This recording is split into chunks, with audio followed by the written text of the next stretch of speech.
will cannot. Honorable Amollo Otiende, could you just move it first as is on the order paper?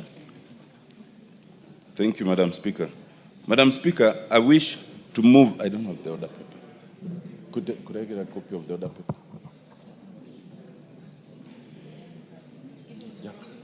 Get for me the order paper. Give him the order paper.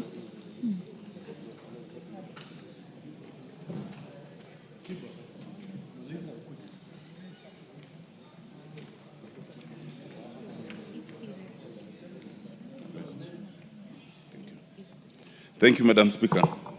Madam Speaker, I wish to move that the Constitution of Kenya Amendment Bill, National Assembly Bill number 4 of 2025, be read a second time. Madam Speaker, as the members know, this bill has been with us for the last 4 months, and it has undergone immense public participation, immense contribution by the members because of its importance.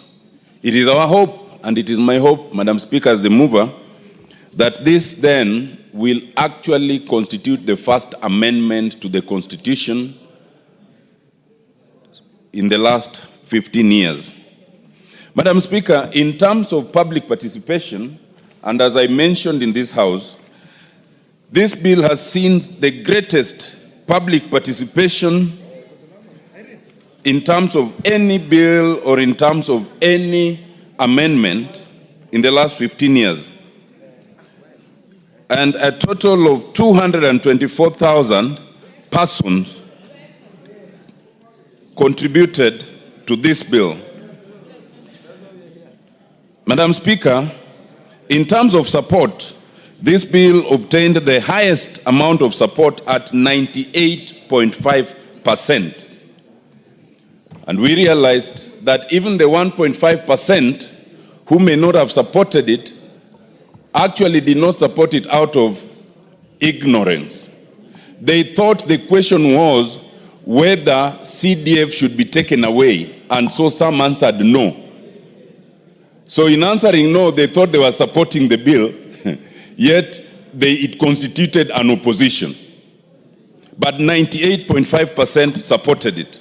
Indeed, Madam Speaker, in terms of if it was to go to referendum, we are persuaded that this bill would receive overwhelming support.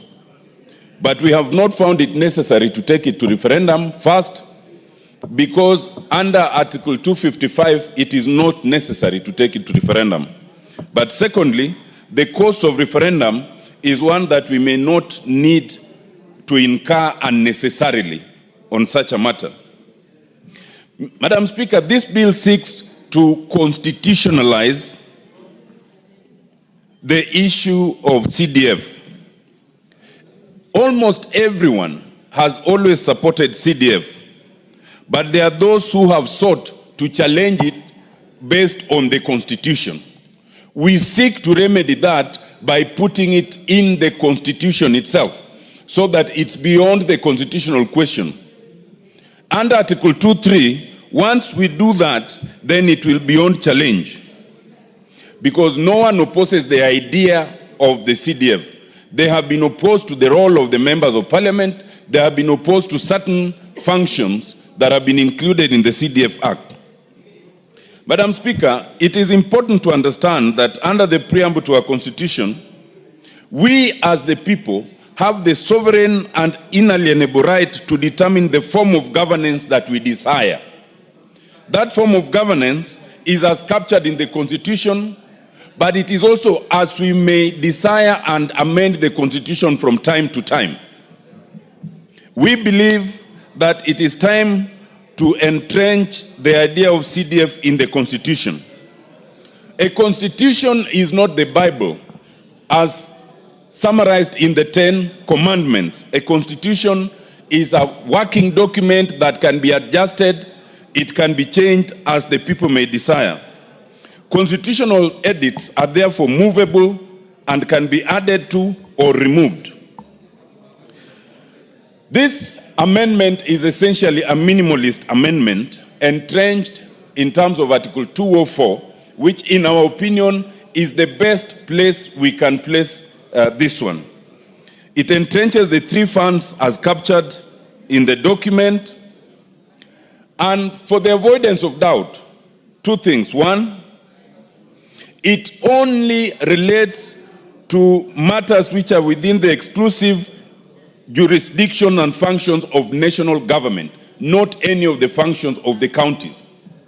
And secondly, it is restricted to monies appropriated for the national government share of revenue as per the Division of Revenue Act. Those who think and those who say that we should abolish CDF and take it to the counties ought to know that even if we abolish CDF, these monies will not go to the county at all, and they will not do those county functions. This bill avoids the complaints that have commonly arisen, and there are three. One, that it might affect county allocations. It does not. Two, it gives no role for a member of parliament on the face of it. Thirdly, it does not affect the doctrine of separation of powers. And let me speak to the idea of separation of powers. Separation of powers in the Constitution is mentioned only thrice in the context of devolution. Separation of powers is a constitutional principle. It is necessary, but it is not absolute. You can adjust it as the country may desire.